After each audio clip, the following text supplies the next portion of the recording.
नमस्कार सर। सर्वप्रथम मैं माननीय जल शक्ति मंत्री श्री गजेंद्र सिंह शेखावत जी को स्वागत संबोधन के लिए आमंत्रित करता हूं। माननीय प्रधानमंत्री जी, उत्तराखंड के बद्रीनाथ, हरिद्वार एवं ऋषिकेश की 6 सीवेज ट्रीटमेंट की परियोजनाओं को राष्ट्र को समर्पित करने, रोइंग डाउन द गैंगेस, एक ऐसी पुस्तिका जिसमें गंगा नदी के उद्गम स्थल से लेकर के महाप्रयाण स्थल तक की पारिस्थितिकी, बदलती हुई पारिस्थितिकी चित्रों के माध्यम से दिग्दर्शन किया गया है। उस पुस्तिका के लोकार्पण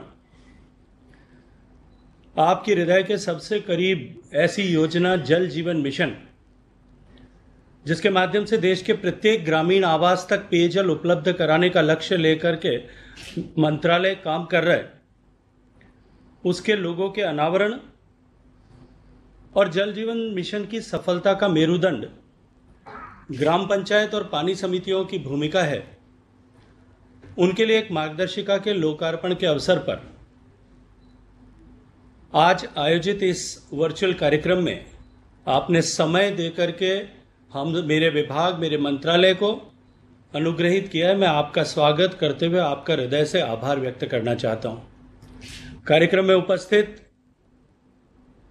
आदरणीय महामहिम राज्यपाल महोदया, आदरणीय मुख्यमंत्री उत्तराखंड, मंत्रालय में मेरे साथी आदरणीय रतनलाल कटारिया साहब, विभिन्न अधिकारीगण और ऐसे 6 स्थान जहां ये सीवेज परियोजनाओं को राष्ट्र को समर्पित आज आपके करकमलों से द्वारा किया जाना है, उन सब स्थानों पर बैठे जनप्रतिनिधिगण और प्रिय बंधुओं बहनों, मैं आप सबका भी आज इस कार्यक्रम में बहुत सारा स्वागत करता हूं।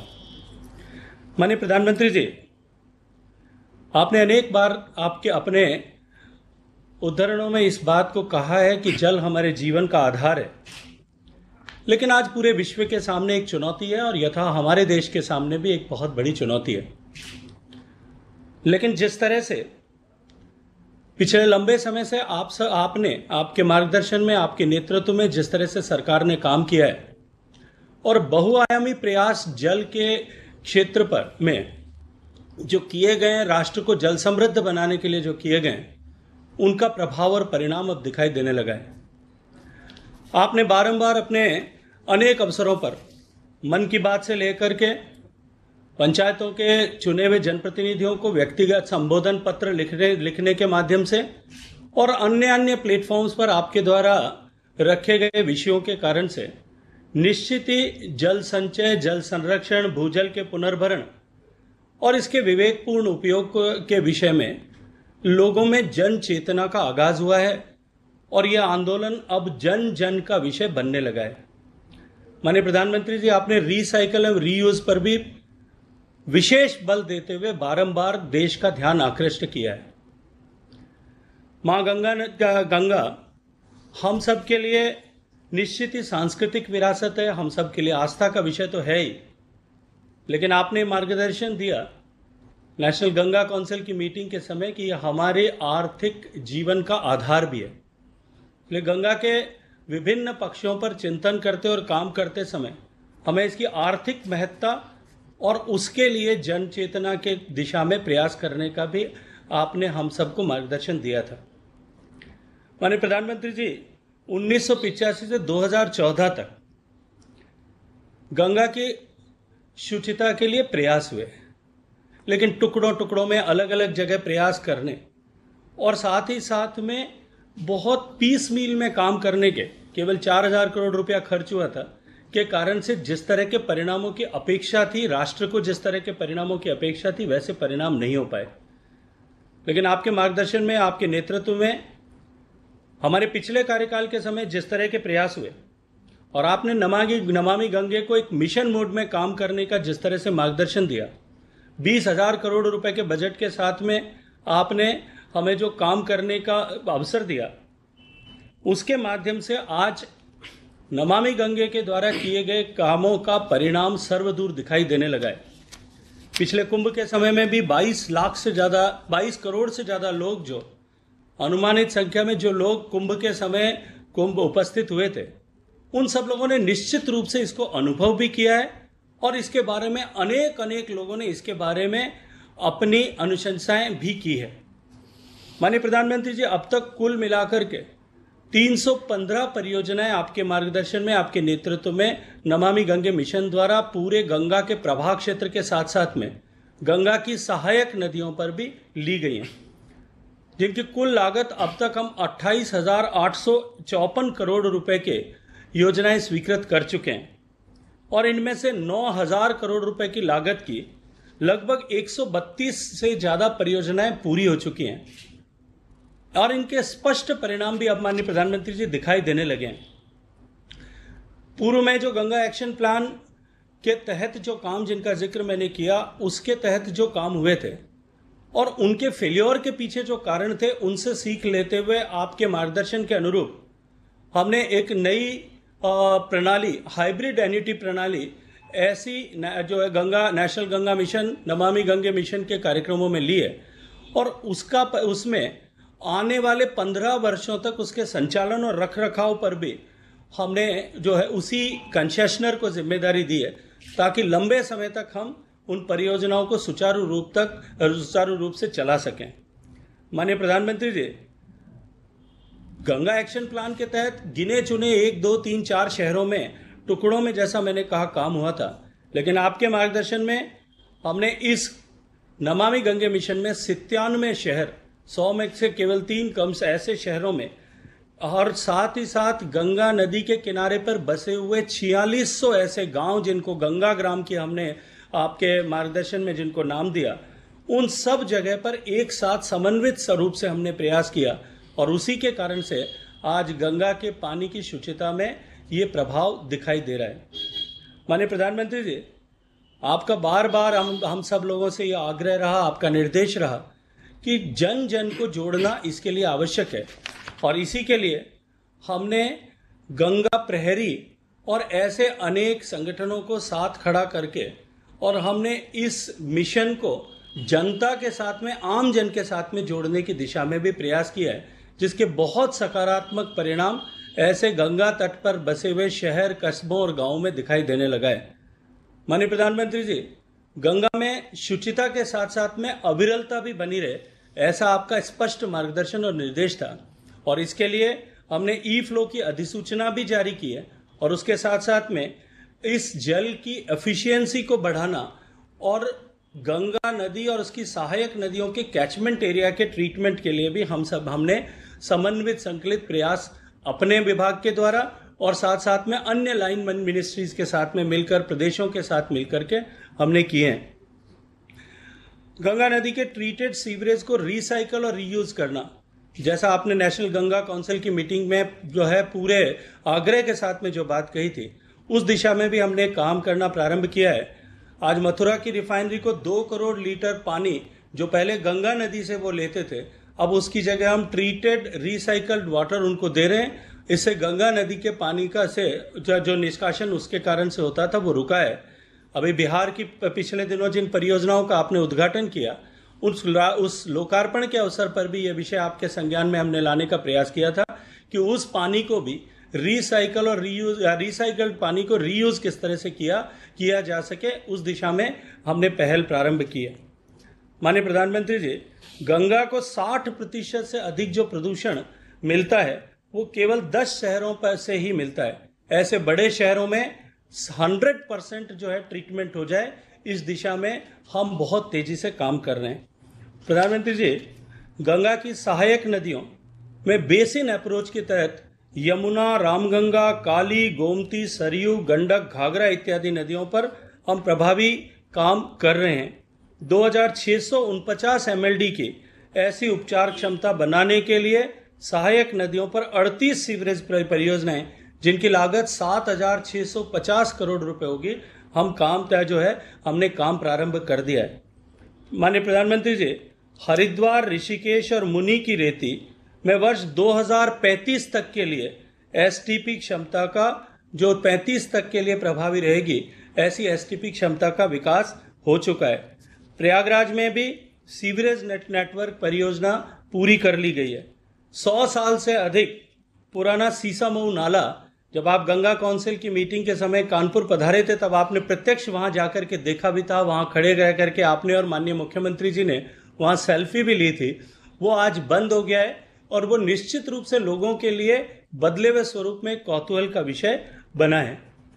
कानपुर में चमड़ा उद्योग की टनरीज के कारण से होने वाले प्रदूषण के लिए भी एक ट्रीटमेंट प्लांट का निर्माण हो चुका है, जिससे वहां से ट्रीटमेंट के बाद में ही पानी जो है उस पानी का पुनः उपयोग के लिए भी हम प्रयास कर रहे हैं, लेकिन पानी ट्रीटमेंट के बाद में ही नदी में आए इस दिशा में हम काम कर रहे हैं।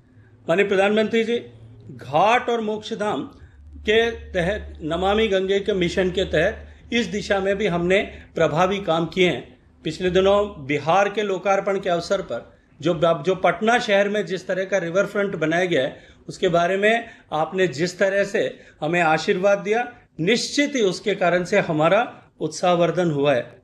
माननीय प्रधानमंत्री जी, गंगा के किनारे बसे हुए 4,600 से ज्यादा गांवों को आपके आशीर्वाद से, आपके मार्गदर्शन में हमने निर्मल ग्राम बनाया और अब उन गांवों में हम जैविक खेती में को बढ़ावा दे रहे हैं। गंगा नदी के किनारे के 5 किलोमीटर तक ऐसी जैविक खेती की व्यापक परियोजनाएं हमने आपके आशीर्वाद से ली है। वनीकरण और जैव विविधता के संरक्षण के लिए भी हमने वैज्ञानिक तरीकों से अफॉरेस्टेशन हो, वहां पेड़ लगाए जाएं, इस दिशा में भी हमने काम प्रारंभ किया है। माननीय प्रधानमंत्री जी, इन सारे सम्मिलित प्रयासों का निश्चित रूप से परिणाम अब दिखाई देने लगा है। आज उत्तराखंड की इन जिन परियोजनाओं का आपके माध्यम से राष्ट्र को जो है अर्पण हो रहा है, उसके बाद में ऋषिकेश गंगा के उद्गम स्थल से लेकर हरिद्वार तक कुछ एक आध छोटा सा काम अभी बाकी है। कुंभ से पहले मैं आपको विश्वास के साथ में कह सकता हूं कि गंगा नदी का पानी इस पूरे स्ट्रेच में आगामी कुंभ के समय आचमन के योग्य होगा। इसको हम आपके आशीर्वाद से, आपके मार्गदर्शन में सुनिश्चित करेंगे।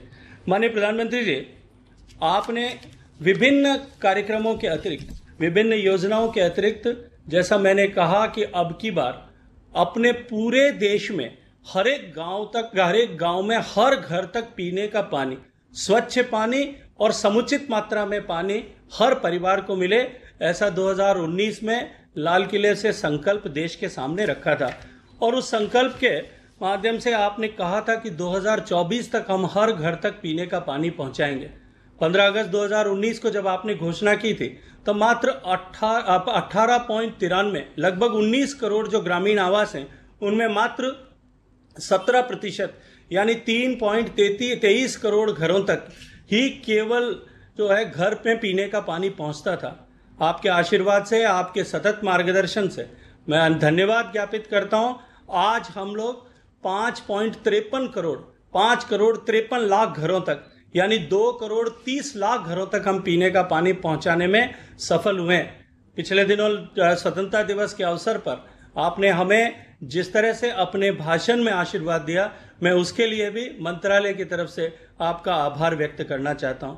माननीय प्रधानमंत्री जी, 1,55,000 हैबिटेशंस तक हम पीने का पानी 100% कवरेज कर चुके हैं। देश के 50,000 गांव आपकी इस योजना के माध्यम से आज 100% कवर्ड गांव हैं।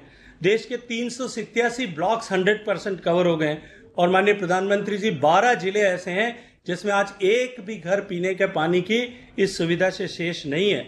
क्वालिटी अफेक्टेड एरिया, जहां पीने के पानी में अशुद्ध होने के कारण से जो समस्याएं आती थी, उस समस्याओं की समाधान के लिए, हम स्थायी समाधान के लिए हम पूरे परिश्रम के साथ काम कर रहे हैं। और मुझे पूरा विश्वास है कि इस वर्ष के अंत तक हम ऐसा एक भी हैबिटेशन बाकी नहीं रखेंगे जिसमें पीने का पानी जो है उसकी क्वालिटी खराब हो और उसके कारण से लोगों के स्वास्थ्य पर प्रतिकूल असर पड़े। माननीय प्रधानमंत्री जी, ग्राम पंचायतों का रोल, जैसा मैंने कहा कि इस योजना की सफलता के लिए बहुत क्रिटिकल है। आज आपने ये जो आज मार्गदर्शिका का आपके कर कमलों द्वारा जो लोकार्पित होनी है, निश्चित ही इसके माध्यम से गांव में बैठे लोग अपनी परियोजनाओं को ओन करते हुए उनका संचालन कर पाएंगे। आपकी भावना के अनुरूप हम इन सब कामों में सफल होंगे। देश को जल समृद्ध बनाने के लिए, देश में जल संरक्षण का वातावरण बनाने के लिए, देश में जल के विवेकपूर्ण उपयोग के लिए लोगों का मार्गदर्शन करने, जन चेतना जागरण करने के लिए, जल के जमीन में पुनर्भरण के लिए एक अटल भूजल योजना के माध्यम से डिमांड साइड मैनेजमेंट की एक नई चेतना देश में जागरण करने के लिए आपके मार्गदर्शन में जो पहल हुई है, मैं आपका आभार व्यक्त करता हूं। आज आपने हमें अपना अमूल्य समय दिया, इसके लिए आपका बहुत सारा अभिनंदन, आभार, धन्यवाद।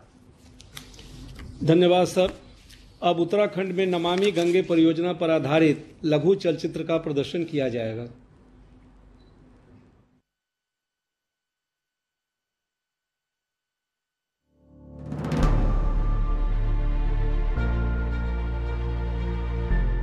उत्तराखंड, जहां भागीरथी, अलकनंदा, मंदाकिनी एवं कई अन्य पावन नदियों के संगम से बनने वाली नदी को देवप्रयाग से राष्ट्रीय नदी गंगा के नाम से जाना जाता है। वर्ष 2014 में उत्तराखंड में सीवेज ट्रीटमेंट की कुल क्षमता मात्र 61.5 मिलियन लीटर प्रतिदिन थी, जिसकी वजह से दूषित जल गंगा में मिल रहा था। नमामि गंगे अभियान के अंतर्गत गंगा को उत्तराखंड में अविरल और निर्मल करने के लिए गंगा की मुख्य धारा पर बसे 17 शहरों में कुल 32 परियोजनाओं को स्वीकृति दी गई, जिसमें 153 मिलियन लीटर प्रतिदिन क्षमता वाले नए एसटीपीज का निर्माण एवं पुराने 61.5 मिलियन लीटर प्रतिदिन क्षमता वाले एसटीपी में से 45 मिलियन लीटर प्रतिदिन क्षमता वाले एसटीपीज को अपग्रेड करना शामिल है। गंगा जी की स्वच्छता, गंगा जल की स्वच्छता का सीधा प्रभाव इन शहरों में रहने वाले करोड़ों लोगों पर पड़ता है। सरकार का प्रयास है कि गंगा के किनारे बसे जितने भी शहर हैं, वहां बड़े बड़े गंदे नालों का पानी सीधे गंगा जी में गिरने से रोका जाए। आज प्रधानमंत्री नरेंद्र मोदी उत्तराखंड में 521 करोड़ की लागत से निर्मित सीवेज व्यवस्था का लोकार्पण कर रहे हैं। इनमें से हरिद्वार में जगजीतपुर एसटीपी एवं जगजीतपुर और सराय में अपग्रेडेड एसटीपी, ऋषिकेश में लक्कड़ घाट एसटीपी, मुनि की रेती में चोरपानी एसटीपी, चंद्रेश्वर नगर एसटीपी और बद्रीनाथ में 2 नए एसटीपी शामिल हैं। इन परियोजनाओं के लोकार्पण के बाद उत्तराखंड में सीवेज ट्रीटमेंट क्षमता साल 2014 के मुकाबले लगभग 3.5 गुना बढ़कर 214.5 मिलियन लीटर प्रतिदिन हो जाएगी, जिसके परिणाम स्वरूप गंगा जल की गुणवत्ता में काफी सुधार होगा। आज प्रधानमंत्री चंडी घाट पर बने गंगा संग्रहालय का भी लोकार्पण कर रहे हैं। गंगा संग्रहालय के माध्यम से गंगा की सांस्कृतिक महत्ता, जैव विविधता और नदी संरक्षण के लिए किए जा रहे प्रयासों के बारे में लोगों को जागरूक किया जाएगा। आज प्रधानमंत्री rowing down the Ganges book का अनावरण भी कर रहे हैं। ये पुस्तक गंगा के अद्भुत जैविक संसार का एक चित्रात्मक वर्णन है। उत्तराखंड वासियों की जन भागीदारी और नमामि गंगे अभियान के संगठित प्रयास के परिणाम अब दिख रहे हैं। उत्तराखंड में गंगा अविरल और निर्मल हो रही है। नमामि गंगे।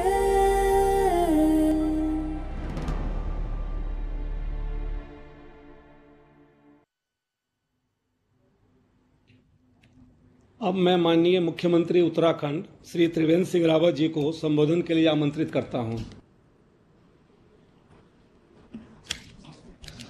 सर्वप्रथम मैं देवभूमि उत्तराखंड की ओर से माननीय प्रधानमंत्री श्री नरेंद्र मोदी जी का गंगा की स्वच्छता एवं निर्मलता के लिए किए जा रहे भगीरथ प्रयासों के लिए उनका अभिनंदन करता हूं और आभार व्यक्त करता हूं। आज उत्तराखंड राज्य में नमामि गंगे कार्यक्रम के अंतर्गत निर्मित जगजीतपुर हरिद्वार 68 MLD, जगजीतपुर एवं सराय उच्चीकरण 27 एवं 28 MLD, लक्कड़घाट ऋषिकेश 26 MLD, मुनि की रेती ढालवाला 7.5 एवं 5 MLD, श्री बद्रीनाथ जी में निर्मित 1.01 MLD एवं चंडी घाट रिवर फ्रंट हरिद्वार में गंगा अवलोकन केंद्र के वीडियो कॉन्फ्रेंसिंग के माध्यम से किए जा रहे लोकार्पण कार्यक्रम में माननीय प्रधानमंत्री श्री नरेंद्र मोदी जी, माननीय केंद्र मंत्री जल शक्ति मंत्री आदरणीय श्री गजेंद्र सिंह शेखावत जी, उत्तराखंड की राज्यपाल माननीय बेबी रानी मौर्य जी और केंद्रीय शिक्षा मंत्री डॉक्टर रमेश पोखरियाल निशंक जी, सभी अन्य मंत्रीगण, सांसदगण, विधानसभा के हमारे सम्मानित अध्यक्ष, मैं सभी का हार्दिक स्वागत करता हूं। माननीय प्रधानमंत्री जी, हम सब विदित हैं कि आदिकाल से ही गंगा भारत की प्राकृतिक संपदा ही नहीं वरन जीवनदायिनी तथा मोक्षदायिनी नदी के रूप में जन जन की भावनात्मक आस्था का आधार भी है। उत्तराखंड राष्ट्रीय नदी गंगा एवं इसकी प्रमुख सहायक नदियों का उद्गम स्थल है। गंगा किनारे सदियों से विकसित सभ्यता भारतीय संस्कृति का अभिन्न अंग है, परंतु गत वर्षों में जनसंख्या वृद्धि तथा मानव जनित गतिविधियों में वृद्धि के कारण गंगा नदी के पानी की नैसर्गिक गुणवत्ता तथा उपलब्धता प्रभावित हुई है। माननीय प्रधानमंत्री जी, आपके आशीर्वाद से, आपके कुशल मार्गदर्शन में इस दिशा में संपूर्ण प्रयास हुए और तमाम कार्यक्रम इस दिशा से संचालित किए गए और उसका परिणाम आज साफ साफ दिखाई देता है। आज हरिद्वार से आगे गंगा नदी में डॉल्फिन दिखाई देती हैं। हरिद्वार के आसपास जो यहाँ से बहुत दूर अपर साइड में चली गई थी महासीर मछलियाँ आज यहाँ पर दिखाई दे रही हैं। ये सब माननीय प्रधानमंत्री जी, आपने जो माँ गंगा की निर्मलता के लिए और अविरलता के लिए जो भगीरथ प्रयास किया, उसी का ये परिणाम आज हमको देखने को मिल रहा है। हम सब जानते हैं कि गंगा लगभग 2525 किलोमीटर की लंबाई तय करके और गंगा सागर में विलीन हो जाती हैं। 5 राज्यों में तमाम गंगा बेसिनों में जीव जंतुओं को वो जीवन प्रदान करती है और जहां हमारे लिए मां गंगा का सांस्कृतिक और आध्यात्मिक महत्व है, वहीं देश की 40% आबादी का अस्तित्व गंगा पर निर्भर है। इस अवसर पर मैं माननीय प्रधानमंत्री जी के गंगा के प्रति सदैव सजग एवं सचेष्ट भारत सरकार का आभार भी व्यक्त करता हूं। जब 2014 में आप प्रधानमंत्री की जिम्मेदारी आपने संभाली तो नमामि गंगे कार्यक्रम के अंतर्गत गंगा की मुख्य धारा बद्रीनाथ जी से देवप्रयाग एवं गंगोत्री से हरिद्वार तक जिन प्राथमिक नगरों का चिन्हीकरण किया गया, उन नगरों में गंगा नदी में गिर रहे नालों से हो रहे प्रदूषण की रोकथाम के उद्देश्य से लगभग 135 नाले गंगा जी में गिरते थे जो गंगा जी का प्रदूषण बढ़ाते थे। मैं आपको बताना चाहता हूं कि इनमें से 128 नाले टेप कर दिए गए हैं। कोविड महामारी के कारण जो शेष 7 नाले हैं उसमें थोड़ा बाधा उत्पन्न हुई, लेकिन मैं आपको विश्वास दिलाता हूं कि इस वित्तीय वर्ष में यानी कि आगामी जो कुंभ होगा, कुंभ से पहले हम इन नालों को भी टेप करने का काम कर देंगे, ये मैं आपको विश्वास दिलाता हूं। जो प्राथमिकता के 16 नगर, जिनमें 15 प्राथमिक नगर एवं एक श्रीकोट, एक छोटी सी बसावट है, उनमें 19 योजनाओं में से 15 योजनाएं ये पूर्ण हो गई हैं तथा अन्य सभी परियोजनाएं कोविड के कारण थोड़ा उसमें विलंब हुआ है, लेकिन मैं आपको विश्वास दिलाता हूं कि इनको हम आगामी मार्च माह तक इनको हम पूरा कर लेंगे। जो गंगा जी पर इस दौरान केवल प्रदूषण नियंत्रण की दृष्टि से जो काम हुए, उसके अलावा 21 स्नान घाट, जिनमें हरिद्वार का भव्य चंडी घाट भी सम्मिलित है, तथा 23 मोक्ष धामों का भी निर्माण किया गया है। इससे मां गंगा की निर्मलता और जो प्रदूषण की जो संभावना रहती है वो निश्चित रूप से कम हुई है। अभी मैं माननीय प्रधानमंत्री जी यह भी बताना चाहूँगा कि हम इसके लिए निरंतर प्रयासरत हैं। जन जागरूकता के कार्यक्रम, गंगा जी के दोनों तटों पर ऑर्गेनिक खेती के लिए प्रोत्साहन और वहाँ की जो ज्योग्राफिकल कंडीशन है, जो क्लाइमेटिक कंडीशन है, उसके मुताबिक वहाँ पर औषधीय पौधों का भी रोपण किया जा रहा है। किसानों को जागरूक किया जा रहा है और हमने ऐसे गंगा तट से लगे हुए जो ब्लॉक हैं उनको ऑर्गेनिक ब्लॉक के रूप में उनको हम विकसित कर रहे हैं और उनको हमने ऑर्गेनिक डिक्लेयर किया है ताकि कोई भी रासायनिक का उपयोग उन खेतों पे न हो जो गंगा जी को प्रभावित करती हैं। माननीय प्रधानमंत्री जी, कानपुर में आपने एक नई संकल्पना दी थी अर्थ गंगा की, और उस आपने अर्थ गंगा के मॉडल को विकसित किए जाने के लिए प्रयास किया जाएगा, आपने ये बात वहाँ पर कही थी। और जीडीपी दर में 3% अर्थ गंगा से ही प्राप्त हो सकेगा। मैं यह बताना चाहूँगा कि गंगा के दोनों तटों पर 5 से 7 किलोमीटर के क्षेत्रों में, जैसा कि मैंने बताया कि हमने जैविक खेती के लिए हम अपने किसानों को प्रोत्साहित कर रहे हैं, और जो इससे जो हमारे शोधन यंत्र जो लगे हुए हैं, प्लांट जो लगे हुए हैं, उससे जो शोधित जल है उसका हम सिंचाई के लिए इस्तेमाल भी कर रहे हैं। और उस जल को इस्तेमाल करने में हमारे किसानों ने कहीं कोई हिचक भी नहीं दिखाई है, बल्कि उसको उन्होंने स्वीकार किया है और उसका उपयोग हम आज खेतों के लिए कंपोस्ट के रूप में भी वो उपयोग हो रहा है। मैं आपको अंत में ये आश्वस्त करना चाहूँगा कि आगामी मार्च माह में हरिद्वार में महाकुंभ का आयोजन होने वाला है और उसकी भी चुनौतियां कम नहीं हैं।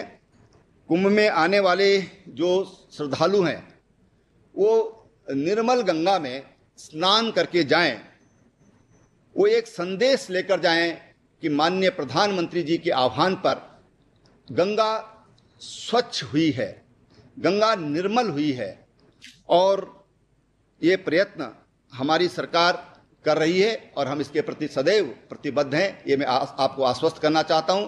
और अंत में मैं आपका बहुत बहुत आभार प्रकट करता हूं माननीय जल शक्ति मंत्री जी, उनके सहयोगी रतनलाल कटारिया जी, उनका भी मैं बहुत बहुत आभार करता हूं। बहुत बहुत धन्यवाद। धन्यवाद सर। अब मैं माननीय प्रधानमंत्री जी से सविनय अनुरोध करता हूं कि वे राष्ट्रीय स्वच्छ गंगा मिशन एवं भारतीय वन्य जीव संस्थान द्वारा तैयार की गई पुस्तक रोइंग डाउन द गैंजेस का विमोचन करें।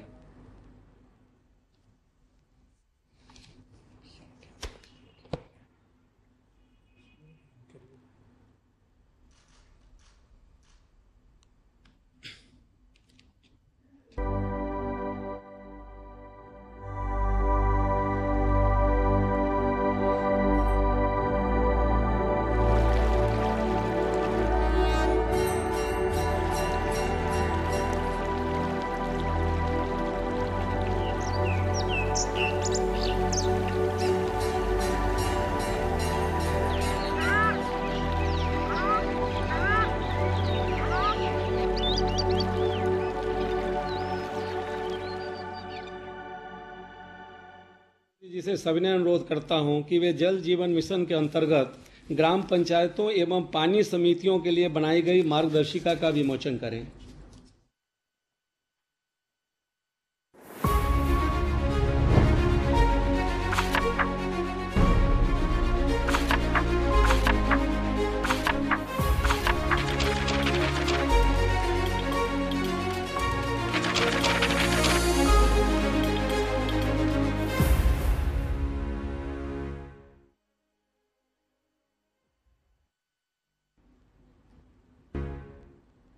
अब मैं माननीय प्रधानमंत्री जी से सविनय अनुरोध करता हूं कि वे एक लघु फिल्म के माध्यम से जल जीवन मिशन के लोगों का अनावरण करें।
जल जीवन मिशन।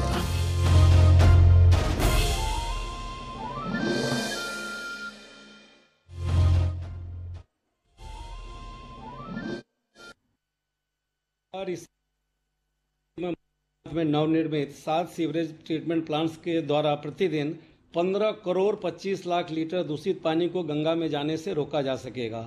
साथ ही चंडी घाट पर नवनिर्मित गंगा संग्रहालय द्वारा मां गंगा के विभिन्न आयामों का जीवंत प्रदर्शन देखने को मिलेगा। अब मैं माननीय प्रधानमंत्री से सविनय अनुरोध करता हूं कि वे नमामि गंगे के अंतर्गत उत्तराखंड की इन परियोजनाओं को लोकार्पण करें।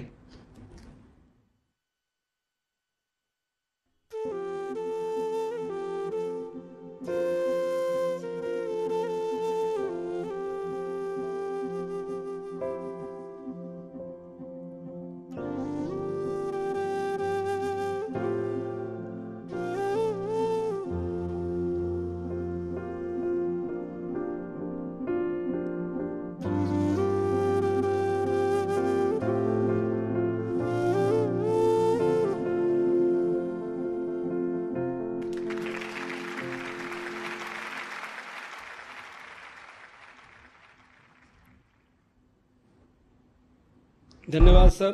अब मैं माननीय प्रधानमंत्री महोदय से सविनय अनुरोध करना चाहूँगा कि वे इस अवसर पर अपना संबोधन, दिग्दर्शन एवं आशीर्वचन देने की कृपा करें। उत्तराखंड की गवर्नर श्रीमती बेबी रानी मौर्य जी, मुख्यमंत्री श्रीमान त्रिवेंद्र सिंह रावत जी,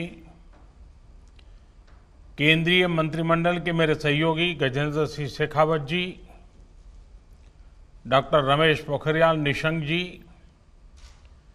श्री रतनलाल कटारिया जी, अन्य अधिकारीगण और उत्तराखंड के मेरे भाई और बहनों,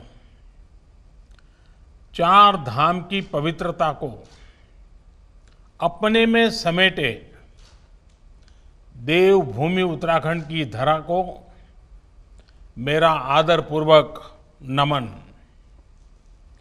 आज मां गंगा की निर्मलता को सुनिश्चित करने वाले 6 बड़े प्रोजेक्ट्स का लोकार्पण किया गया है। इसमें हरिद्वार, ऋषिकेश, बद्रीनाथ और मुनि की रेती में सीवेज ट्रीटमेंट प्लांट और म्यूजियम जैसे प्रोजेक्ट्स भी शामिल हैं। इन तमाम प्रोजेक्ट्स के लिए उत्तराखंड के सभी साथियों को मैं बहुत बहुत बधाई देता हूं। साथियों, अब से कुछ देर पहले जब जल जीवन मिशन के खूबसूरत लोगों का और मिशन मार्गदर्शिका का भी विमोचन हुआ है। जल जीवन मिशन भारत के गांवों में हर घर तक शुद्ध जल पाइप से पहुंचाने का ये बहुत बड़ा अभियान है। मिशन का लोगो निरंतर इस बात की प्रेरणा देगा कि पानी की एक एक बूंद को बचाना आवश्यक है। वहीं ये मार्गदर्शिका गांव के लोगों, ग्राम पंचायत के लिए भी उतनी ही जरूरी है जितनी सरकारी मशीनरी के लिए आवश्यक है। ये परियोजना की सफलता सुनिश्चित करने का बहुत बड़ा माध्यम है। साथियों, आज जिस पुस्तक का विमोचन हुआ है उसमें भी विस्तार से ये बताया गया है कि गंगा किस तरह हमारे सांस्कृतिक वैभव, आस्था और विरासत तीनों का ही बहुत बड़ा प्रतीक है। उत्तराखंड में उद्गम से लेकर पश्चिम बंगाल में गंगा सागर तक गंगा देश की करीब करीब आधी आबादी के जीवन को समृद्ध करती है और इसलिए गंगा की निर्मलता आवश्यक है। गंगा जी की अविरलता आवश्यक है। बीते दशकों में गंगा जल की स्वच्छता को लेकर बड़े बड़े अभियान शुरू हुए थे, लेकिन उन अभियानों में न तो जन भागीदारी थी और न ही दूरदर्शिता। नतीजा ये हुआ कि गंगा का पानी कभी साफ ही नहीं हो पाया।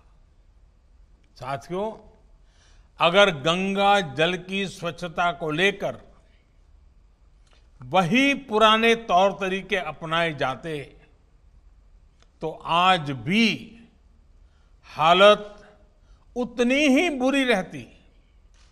लेकिन हम नई सोच, नई अप्रोच के साथ आगे बढ़े।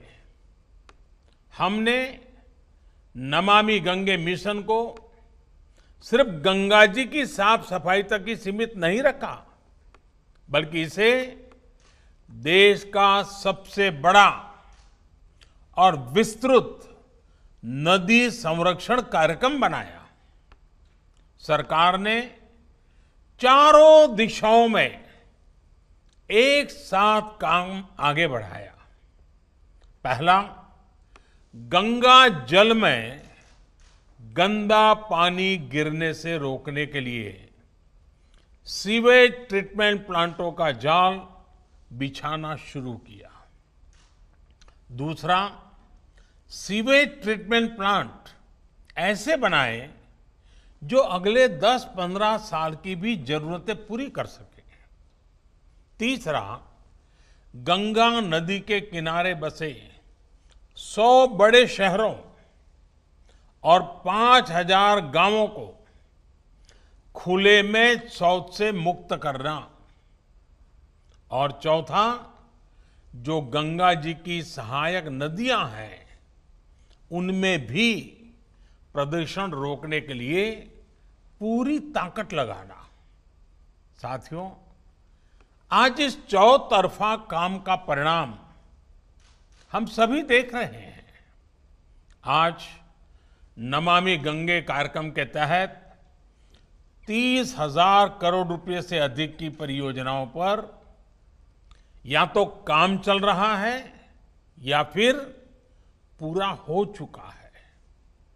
आज जिन प्रोजेक्ट्स का लोकार्पण किया गया है उनके साथ ही उत्तराखंड में इस अभियान के तहत चल रहे करीब करीब सभी बड़े प्रोजेक्ट्स पूरे हो चुके हैं। हजारों करोड़ के इन प्रोजेक्ट से सिर्फ 6 सालों में ही उत्तराखंड में सीवेज ट्रीटमेंट की क्षमता करीब करीब 4 गुना हो चुकी है।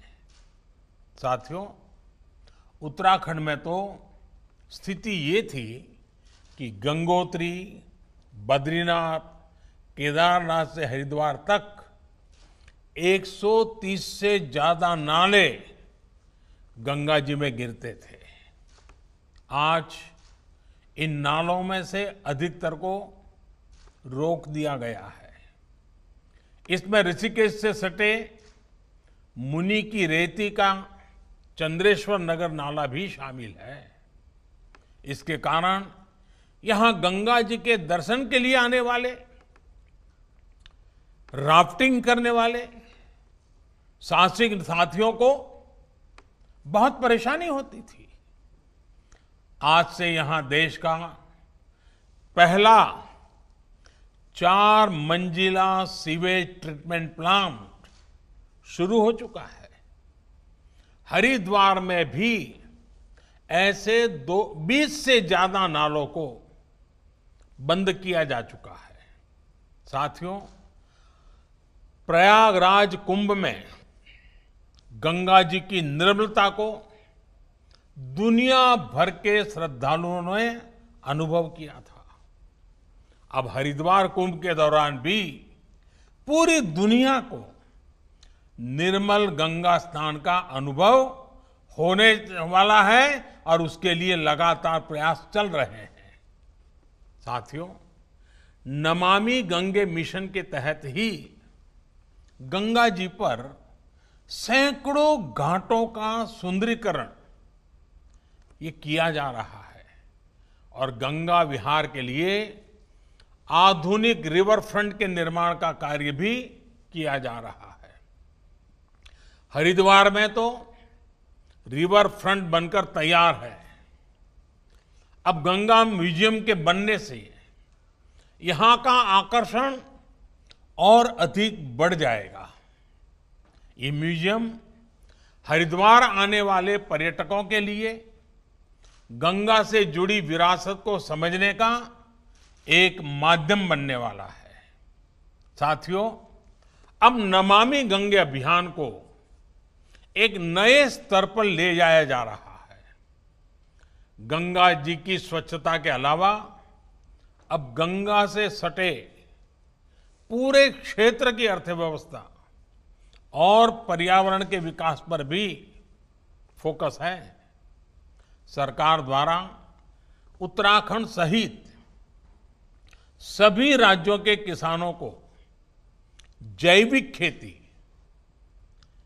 आयुर्वेदिक पौधों की खेती का लाभ दिलाने के लिए व्यापक योजना बनाई गई है।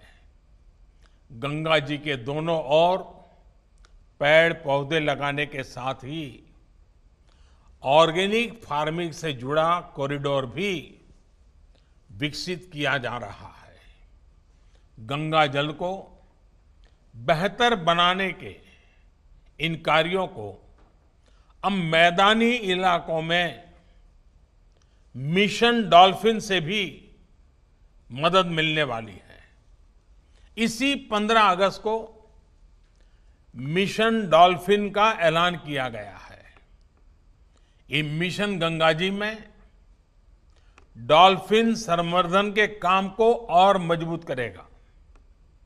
साथियों, आज देश उस दौर से बाहर निकल चुका है जब पानी की तरह पैसा तो बह जाता था लेकिन नतीजे नहीं मिलते थे।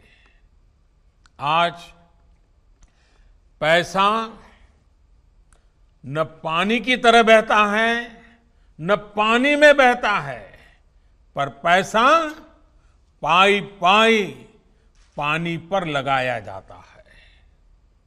हमारे यहां तो हालत ये थी कि पानी जैसा महत्वपूर्ण विषय अनेकों मंत्रालयों और विभागों में बिखरा पड़ा हुआ था, बटा हुआ था। इन मंत्रालयों में, विभागों में न कोई तालमेल था और न ही समान लक्ष्य के लिए काम करने का कोई स्पष्ट दिशा निर्देश। नतीजा ये हुआ कि देश में सिंचाई हो और फिर पीने के पानी से जुड़ी समस्या, ये निरंतर विकराल ही होते गए। आप सोचिए, आजादी के इतने वर्षों बाद भी 15 करोड़ से ज्यादा घरों में पाइप से पीने का पानी नहीं पहुंचता था। यहां उत्तराखंड में भी हजारों घरों में यही हाल था। गांवों में, पहाड़ों में जहां आना जाना तब मुश्किल हो, वहां पीने के पानी का इंतजाम करने में सबसे ज्यादा तकलीफ हमारी माताओं को, बहनों को, बेटियों को उठानी पड़ती थी, पढ़ाई छोड़नी पड़ती थी। इन समस्याओं को दूर करने के लिए देश की पानी से जुड़ी सारी चुनौतियों पर एक साथ ऊर्जा लगाने के लिए ही जल शक्ति मंत्रालय का गठन किया गया। मुझे खुशी है कि बहुत ही कम समय में जल शक्ति मंत्रालय ने तेजी से काम संभालना शुरू कर दिया। पानी से जुड़ी चुनौतियों के साथ साथ अब यह मंत्रालय देश के गांवों में हर घर तक जल पहुंचाने के मिशन में जुटा हुआ है। आज जल जीवन मिशन के तहत हर दिन करीब करीब 1 लाख परिवारों को शुद्ध पेयजल की सुविधा से जोड़ा जा रहा है। सिर्फ 1 साल में ही देश के 2 करोड़ से ज्यादा परिवारों तक पीने का पानी पहुंचाया जा चुका है। यहां उत्तराखंड में तो त्रिवेंद्र जी और उनकी टीम ने एक कदम आगे बढ़ते हुए सिर्फ 1 रुपये में पानी का कनेक्शन देने का बीड़ा उठाया है। मुझे खुशी है कि उत्तराखंड सरकार ने साल 2022 तक ही राज्य के हर घर तक जल पहुंचाने का लक्ष्य रखा है। कोरोना के इस कालखंड में भी उत्तराखंड में बीते 4-5 महीने में 50,000 से अधिक परिवारों को पानी के कनेक्शन दिए जा चुके हैं। ये उत्तराखंड सरकार की प्रतिबद्धता को दिखाता है, कमिटमेंट को दिखाता है। साथियों, जल जीवन मिशन गांव और गरीब के घर तक पानी पहुंचाने का तो अभियान है ही। ये एक प्रकार से ग्राम स्वराज को, गांव के सशक्तिकरण को, उसके लिए भी एक नई ऊर्जा, नई ताकत, नई बुलंदी देने वाला अभियान है। सरकार के काम करने में कैसे बहुत बड़ा बदलाव आया है, ये उसका भी उदाहरण है। पहले भी सरकारी योजनाओं पर अक्सर दिल्ली में ही बैठकर फैसला होता था। किस गांव में कहां सोर्स टैंक बनेगा, कहां से पाइपलाइन बिछेगी, ये सब फैसले ज्यादातर राजधानियों में ही होते थे। लेकिन जल जीवन मिशन ने अब इस पूरी परिपाटी को ही बदल दिया है। गांव में पानी से जुड़े कौन से काम हो, कहां काम हो, उसकी क्या तैयारी हो, ये सब कुछ तय करने का, फैसले लेने का अधिकार अब गांवों के लोगों को ही दे दिया गया है। पानी के प्रोजेक्ट्स की प्लानिंग से लेकर रख रखाव और संचालन तक पूरी व्यवस्था ग्राम पंचायत करेगी, पानी समितियां करेंगी। पानी समितियों में भी 50% गांव की बहनें हो, गांव की बेटियां हो, ये भी सुनिश्चित किया गया है। साथियों, आज जिस मार्गदर्शिका का विमोचन किया गया है, वो इन्हीं बहनों, बेटियों, पानी कमेटी के सदस्यों, पंचायत सदस्यों के सबसे ज्यादा काम आने वाली है। एक प्रकार की मार्गदर्शिका है। और मेरा पक्का विश्वास है, पानी की कठिनाई क्या होती है, पानी का मूल्य क्या होता है, पानी की आवश्यकता कैसे सुविधा और संकट दोनों लाती है, इस बात को हमारी माताएं बहनें जितना समझती हैं शायद ही कोई समझता है। और इसलिए जब इसका पूरा कारोबार माताओं बहनों के हाथ में जाता है तो बड़ी संवेदनशीलता के साथ, बड़ी जिम्मेदारी के साथ वे इस काम को निभाती हैं और अच्छे परिणाम भी देती हैं। ये गांव के लोगों को एक मार्ग दिखाएगी। ये किताब जो बनाई है वो छोटे मोटे निर्णय करने में, फैसले लेने में मदद करेगी। मैं समझता हूं जल जीवन मिशन ने गांव के लोगों को एक अवसर दिया है। अवसर अपने गांव को पानी की समस्याओं से मुक्त करने का, अवसर है अपने गांव को पानी से भरपूर करने का। मुझे बताया गया है कि जल जीवन मिशन इस 2 अक्टूबर गांधी जयंती से एक और अभियान शुरू करने जा रहा है। 100 दिन का एक विशेष अभियान जिसके तहत देश के हर स्कूल और हर आंगनवाड़ी में नल से जल को सुनिश्चित किया जाएगा। मैं इस अभियान की सफलता की शुभकामना देता हूं और मैं राज्य सरकारों से भी आग्रह करता हूं कि करने जैसा पवित्र काम है, राज्य सरकारें भी पूरी तरह इस जिम्मेवारी को अपने कंधे पर उठाएं और इस काम को 100 दिन में हम पूरा करके दिखाएं। साथियों, नमामि गंगे अभियान हो, जल जीवन मिशन हो, स्वच्छ भारत अभियान हो, ऐसे अनेक कार्यक्रम बीते 6 सालों के बड़े रिफॉर्म्स का हिस्सा है। ये ऐसे रिफॉर्म है जो सामान्य जन के जीवन में, सामाजिक व्यवस्था में हमेशा के लिए सार्थक बदलाव लाने में मददगार है। बीते 1-1.5 साल में तो इसमें और ज्यादा तेजी आई है। अभी जो संसद का सत्र खत्म हुआ है, इसमें देश की किसानों, श्रमिकों और देश के स्वास्थ्य से जुड़े बहुत बड़े बड़े सुधार किए गए हैं। इन सुधारों से देश का श्रमिक सशक्त होगा, देश का नौजवान सशक्त होगा, देश की महिलाएं सशक्त होगी, देश का किसान सशक्त होगा। लेकिन आज देश देख रहा है कि कैसे कुछ लोग सिर्फ विरोध के लिए विरोध कर रहे हैं। साथियों, अब से कुछ दिन पूर्व देश ने अपने किसानों को अनेक बंधनों से मुक्त किया है। अब देश का किसान कहीं पर भी, किसी को भी अपनी उपज बेच सकता है। लेकिन आज जब केंद्र सरकार किसानों को उनके अधिकार दे रही है, तो भी ये लोग विरोध पर उतर आए हैं। ये लोग चाहते हैं कि देश का किसान खुले बाजार में अपनी उपज नहीं बेच पाए।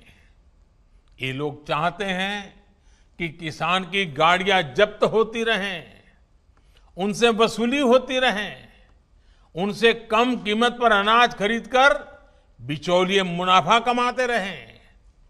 ये किसान की आजादी का विरोध कर रहे हैं। जिन सामानों की, उपकरणों की किसान पूजा करता है, उन्हें आग लगाकर ये लोग अब किसानों को अपमानित कर रहे हैं। साथियों, बरसों तक ये लोग कहते रहे एमएसपी लागू करेंगे, एमएसपी लागू करेंगे, लेकिन किया नहीं। एमएसपी लागू करने का काम स्वामीनाथन कमीशन की इच्छा के अनुसार हमारी ही सरकार ने किया। आज ये लोग एमएसपी पर ही किसानों में भ्रम फैला रहे हैं। देश में एमएसपी भी रहेगी और किसानों को कहीं पर भी अपनी उपज बेचने की आजादी भी रहेगी।